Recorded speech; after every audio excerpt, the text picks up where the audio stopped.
E o CBN São Paulo recebe neste momento o prefeito da cidade de São Paulo, Fernando Haddad, está conosco aqui no estúdio. Você, ouvinte do CBN São Paulo, é convidado a assistir, inclusive, a essa entrevista. Estamos ao vivo pela internet. Você pode acessar o site cbn.com.br ou ouvir pelo rádio, mandar sua pergunta para cá, fabiola.cidral@cbn.com.br. Prefeito, em primeiro lugar, obrigada pela participação aqui. Atenção com os nossos ouvintes e um espaço na sua agenda para responder as perguntas dos ouvintes. Bom dia. Bom dia, Fabíola. Olha, é sempre uma satisfação falar com você, falar com os ouvintes da CBN. Pode contar comigo durante o mandato. Vou estar sempre disposto a prestar os esclarecimentos e dialogar com a sociedade paulistana. E a sociedade tem muitas perguntas. Desde Posso ontem, imaginar. desde ontem, quando eu anunciei que o senhor viria aqui, recebi mais centenas de perguntas relacionadas a diversos problemas da cidade de São Paulo. Mas eu acredito que uns 30% em relação à inspeção veicular. Por isso que eu Sei. acho que a gente poderia abrir esse nosso bate-papo falando sobre a inspeção veicular, porque há muitas dúvidas em relação ao projeto que o senhor encaminhou à Câmara Municipal. Ontem, inclusive, pessoalmente, eu fui à Câmara Municipal, conversei com vários vereadores lá, e eles me disseram o seguinte, que o projeto que o senhor enviou à Câmara, ele tenta agradar a todos, não agrada a todos ao mesmo tempo, e ele deixa no ar muitas questões em aberto, questões importantes, por exemplo, a inspeção vai ser feita a cada 2 anos, não vai? A partir de que idade o carro, ele vai ter que Vamos lá. passar pela primeira inspeção? Como é que vai ser feita essa fiscalização dos carros que circulam aqui? Enfim, tudo isso que ainda vai ser analisado por um órgão que vai estudar. Então, foi precipitado um Não, pouco ao esse contrário. envio, Nós não? até, nós até.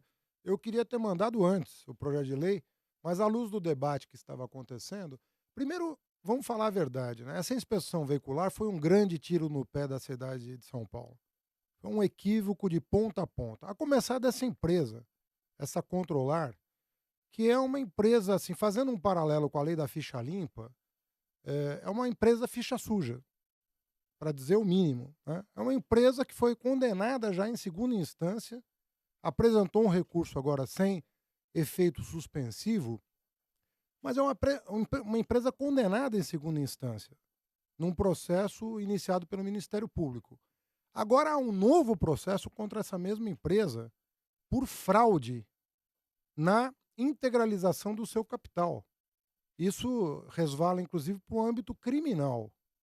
E o Ministério Público tem indícios fortes contra essa empresa. E a minha equipe reuniu-se com essa empresa durante todo o mês de janeiro, tentando encontrar um caminho, até pacífico, para superar esse constrangimento para a cidade de São Paulo. E são pessoas que eu posso te afiançar, são pessoas sem o menor espírito público. Não estão minimamente interessados na cidade de São Paulo. Estão interessados obstinadamente nesse contrato, em manter esse caça-níquel. Então é uma vergonha o que está Agora, a acontecendo. prefeitura tenta romper esse contrato? De que Nós vamos, maneira? Como é nó- que está o nós o estamos andamento abrindo disso? 3 processos administrativos, um de contagem de prazo, porque há quem entenda na prefeitura que os 10 anos já expirou. É controverso? É. Vai ser dado o direito de defesa à empresa? Por lei eu sou obrigado. Eu não posso tomar nenhuma decisão arbitrária. Mas há quem entenda que o prazo expirou. A empresa vai se defender e provavelmente, em caso negativo, vai tentar recorrer à justiça, porque tudo que eles fazem é tentar se segurar nesse contrato, que é o único que essa empresa tem e está maculado por uma decisão de segunda instância. O segundo processo é justamente sobre a fraude na integralização do capital. Nós queremos nos somar ao Ministério Público para ajudar o Ministério Público nas investigações. E se for constatada a fraude, como os indícios realmente são muito eloquentes nessa direção, também é um segundo motivo para caducidade do contrato. E o terceiro, a própria condenação em segunda instância.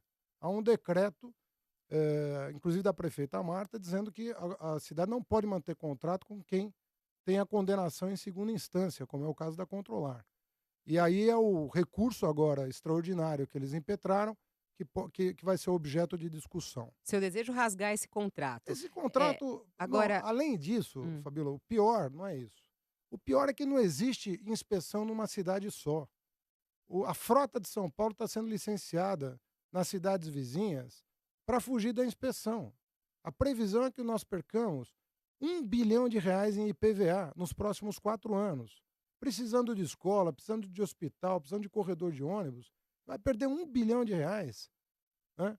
Não há interesse em fazer a inspeção estadual. Você acompanhou os debates dos É, últimos está em dias. discussão na Assembleia. Agora, por Mas há exemplo, 4 anos, e como é que né? ficaria então a inspeção sem a controlar? Esse projeto que o senhor envia Não, à Câmara abre espaço para primeiro convênios lugar, com na com minha opinião, oficinas? essa coisa de inspeção anual é uma impressão minha de leigo.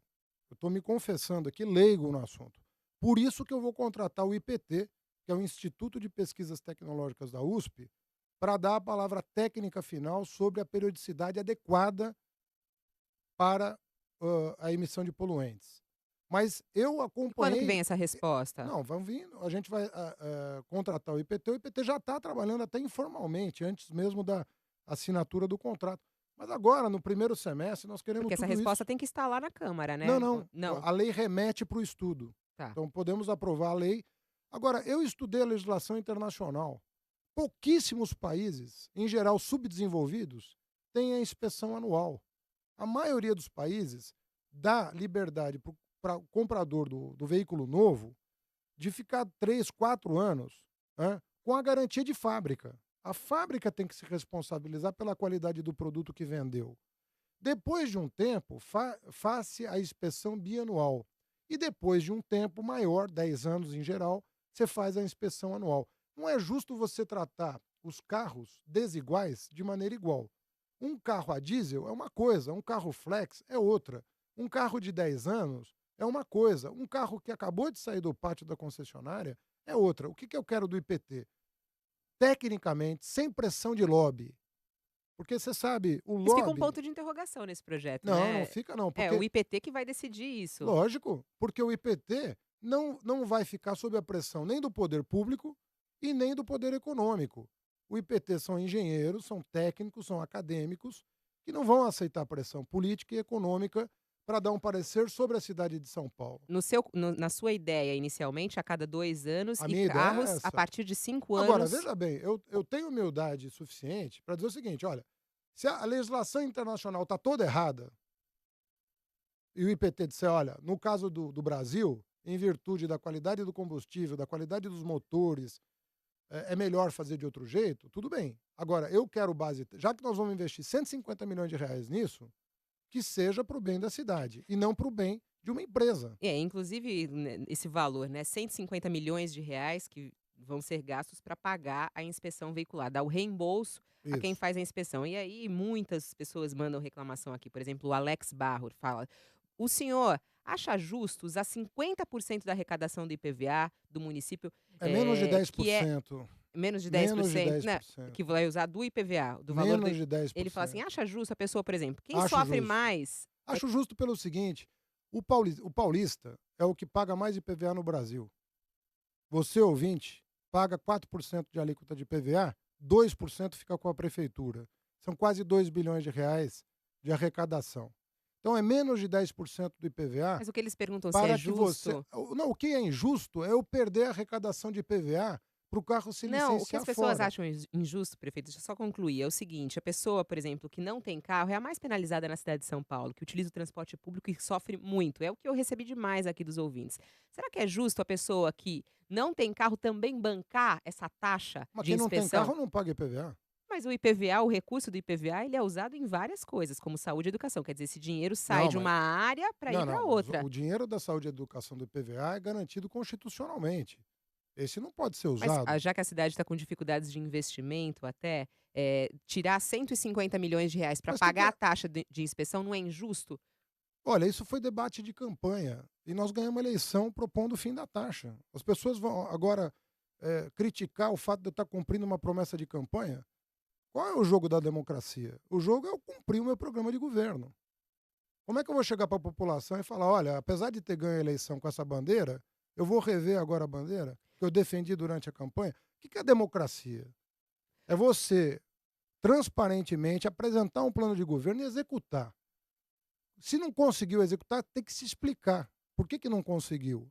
E tem que tentar convencer a população que as suas razões foram suficientes. Agora, As pessoas querem que eu volte atrás numa promessa que eu fiz, eu não vou fazer isso. Bom, muita dúvida em relação como será essa fiscalização, prefeito, dos carros que circulam mais de 120 dias por ano na cidade de São Paulo. Como é Pelo que vai o mesmo radar mas como é que vai do rodízio. isso, mas vai fazer a conta de É, quantas vezes pega. Será você que é registra. possível isso? É possível. Agora, veja bem, assim que o governo do estado aprovar a sua lei, isso deixa de E a pessoa vai deixa de ser necessário. e a pessoa vai ter que pagar a inspeção? Vai receber o Não, reembolso ou não? não vai receber um reembolso porque ela não paga o IPVA na Mas ela cidade. terá que fazer a inspeção, Terá que fazer a mas inspeção. não tem direito ao reembolso. Lógico que não tem o IPVA. E em relação ao Como é que eu vou reembolso, custear o IPVA com o IPVA se ela não paga o IPVA aqui? só vai ter direito a reembolso Quem quem paga o IPVA é em e São Paulo. e quem não está em dívida com a prefeitura, né, Ah, bom, é aí evidente. também. Lógico. Você está em dívida, você tem que pagar a tua dívida. Agora as pessoas questionam também, muita gente é reprovado na inspeção veicular e diz o seguinte: "Como é que a gente vai ter a certeza de que, eu não vou ser reprovado só para não receber esse reembolso?" Há a possibilidade de abrir a inspeção para outras oficinas? O senhor pensa nisso, Eu sou não? contra a concessão desse serviço. Eu acho um equívoco o que foi feito. É um serviço que não exige concessão. Você pode contratar, inclusive, várias empresas para prestar esse serviço. Não há necessidade de que seja um monopólio, como é o caso O dessa projeto enviado à empresa. Câmara diz isso. Diz isso, E como é que que vai eu ser posso quebrar o monopólio. e como é que Como, serão como, esses convênios? como é a inspeção de outros itens na hora do licenciamento. O Estado, por exemplo, tem convênio, né, tem contrato com várias empresas que fazem E a inspeção prévia ao licenciamento. isso aprovado na Câmara e depois pode começar imediatamente, então? Depende. Oficinas a fazer a inspeção veicular? Depende se nós tivermos êxito ou não no rompimento do contrato, que vai depender do processo administrativo, no qual eu tenho que dar direito de defesa para controlar. Bom, a gente poderia ficar meia hora conversando sobre inspeção, mas precisamos mudar de assunto, prefeito Fernando Haddad. Vamos falar sobre Câmara Municipal. Hoje o assunto dos jornais, inclusive, investigação do vereador Aurélio Miguel. A Corregedoria da Câmara está estudando, já recebeu um pedido de abertura de investigação sobre o caso Aurélio Miguel. E no discurso dessa semana, inclusive no plenário, o vereador disse que a Secretaria Municipal de Habitação é uma caixa preta que deveria ser aberta. Como é que está essa investigação dentro da Prefeitura de São Paulo? O senhor apoia essa investigação de Aurélio Miguel na Câmara Municipal? Olha, eu apoio, não é a investigação contra o Aurélio Miguel, eu apoio qualquer investigação onde há indício. Quer dizer, se o Ministério Público está dizendo que há indícios a serem investigados, a obrigação do poder público é se abrir para essa investigação, primeiro para, eventualmente, apurar responsabilidades. Mas se não há responsabilidades a serem apuradas depois da investigação, é bom para todo mundo, que a pessoa sai limpa do processo. Então, quando você abre uma investigação, não é necessariamente para condenar. Você abre uma investigação para esclarecer. Então, se o vereador, se os funcionários da Secretaria de Habitação, se tem uma defesa consistente sobre os seus atos, não há o que temer. Então, eu acho que todo mundo que tem alguma insinuação.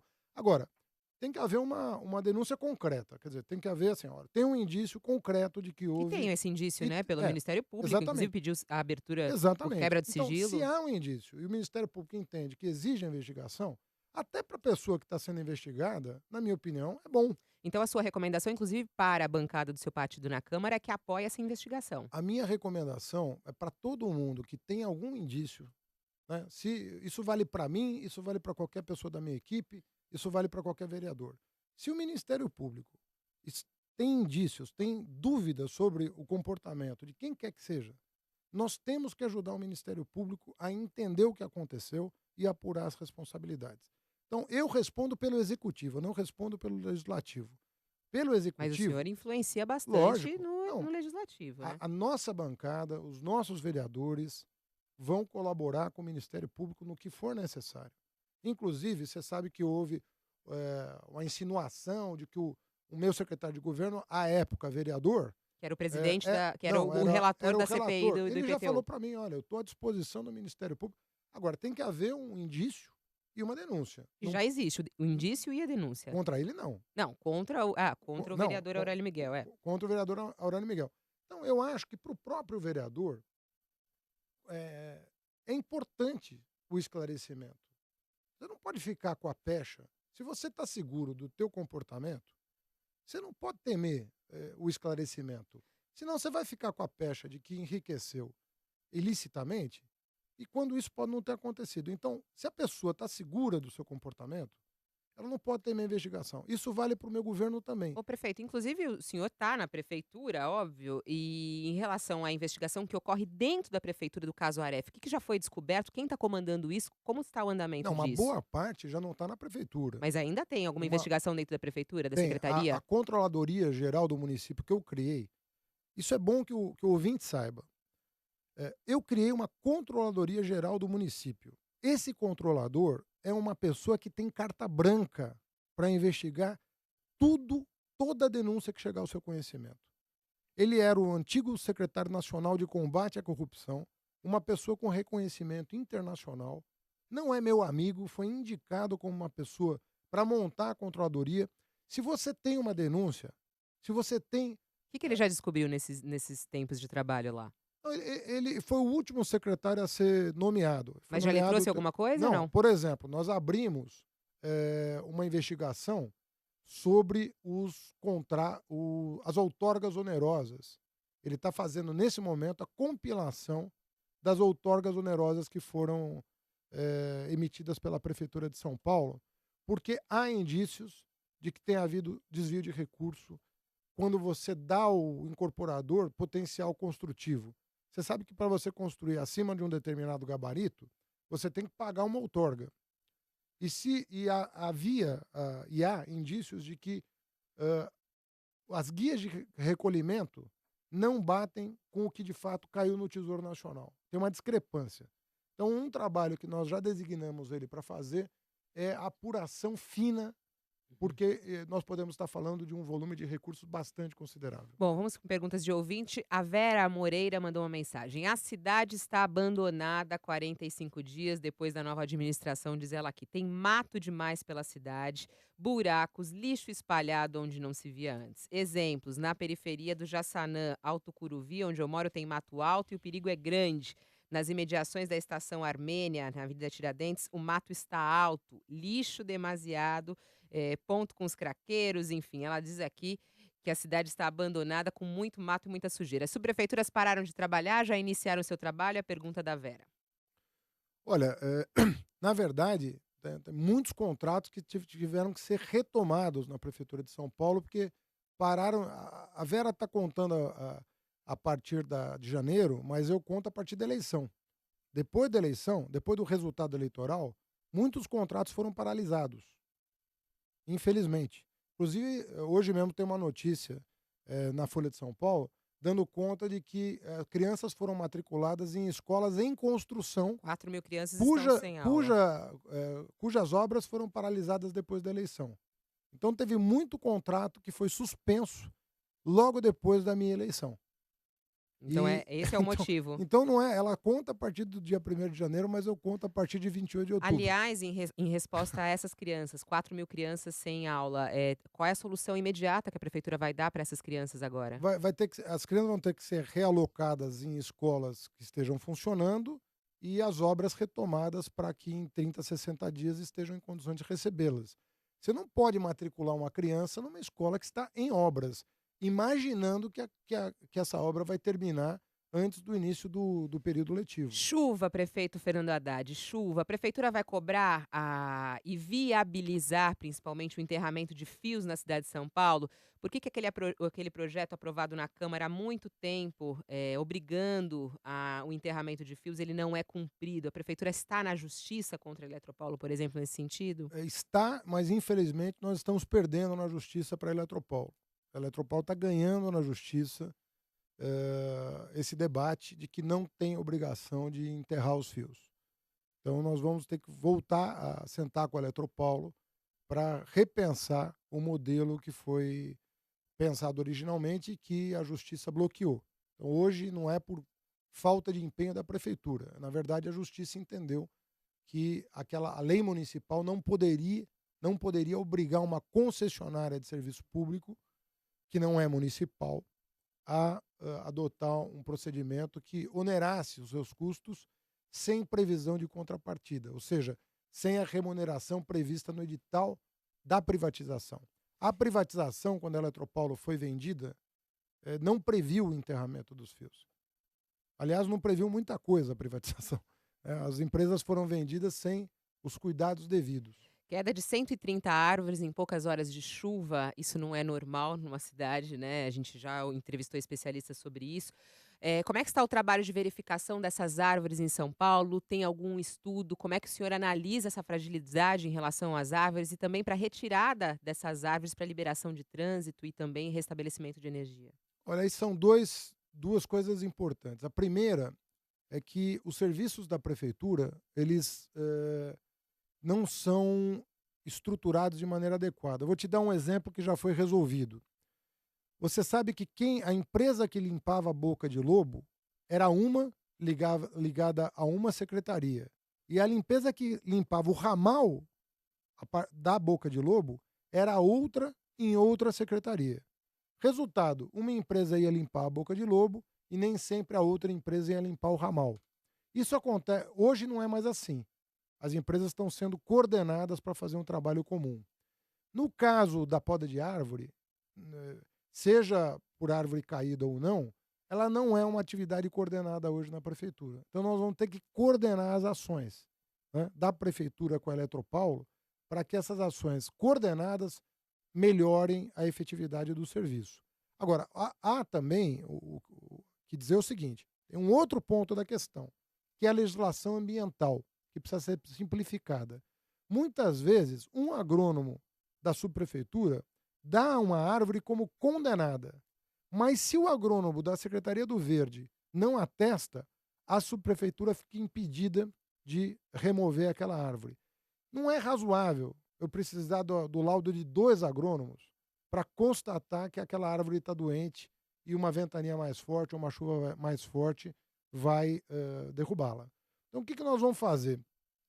A nossa ênfase nesse verão, como nós assumimos há pouco tempo, nossa ênfase foi a vida das pessoas. Nós tínhamos a preocupação com a vida das pessoas. Nós sabíamos que a chuva forte viria e a Defesa Civil foi, dia 2 de janeiro, ela foi chamada ao meu gabinete para estruturar o serviço para impedir a perda de vidas. Você vê que das 20 pessoas que morreram na região metropolitana, nenhuma morreu na capital. Isso porque a Defesa Civil, até aqui, temos algumas semanas ainda pela frente, semanas difíceis pela frente, a Defesa Civil está funcionando no sentido de salvaguardar a vida do paulistano. 2 questões importantes de transporte público. Bilhete único mensal, quando sai? Depois da licitação da concessão, eu tenho Já está pronto? o edital É. está em audiência pública. Nós temos a concessão do serviço público, vai até julho. Eu preciso, antes do bilhete único, fazer a concessão. Agora, tem um procedimento que eu posso fazer mesmo antes da concessão, que é o cadastramento das pessoas. A previsão é que o cadastramento dos usuários do futuro bilhete único mensal comece a ser feito em abril. E o senhor atendeu o pedido, né, da presidente Dilma de segurar o aumento da tarifa. Quando que vem o aumento da tarifa do ônibus e para quanto vai o ônibus em São Paulo? Olha, isso está em estudo ainda, mas eu atendi pelo seguinte: o ministro Guido Mantega, com razão, disse que a maioria dos reajustes de serviços públicos ocorre em janeiro. E isso onera o trabalhador. O trabalhador acaba até em função dos gastos de fim de ano, uma série de. Tudo cai em janeiro. Compra de material escolar, IPVA, IPTU. Então, o que o ministro recomendou é que, como havia uma pressão inflacionária, para justamente atender o trabalhador mais humilde, que nós adiássemos o que estava previsto para E janeiro. quando vem, então? Isso deve vir mais para o meio do ano, Depois provavelmente em junho. Em junho? E de Provavelmente em quanto? junho. Isso é que vai ser estudado Tá. ainda. Relação à Mas um reparo, o meu compromisso de campanha é que nós nunca superaremos a inflação acumulada do último reajuste. Então, é da inflação para menos e Tá. não da inflação para mais. Educação. Nessa segunda, o senhor participou de um encontro com educadores e disse que não consegue aceitar a história do diretor vitalício.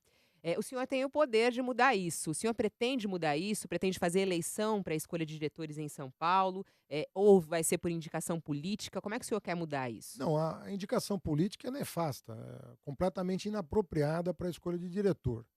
E também a eleição pura, ela não é recomendável sem que o candidato participe de uma prova prévia, né, para saber se ele tem vocação técnica para liderar um processo.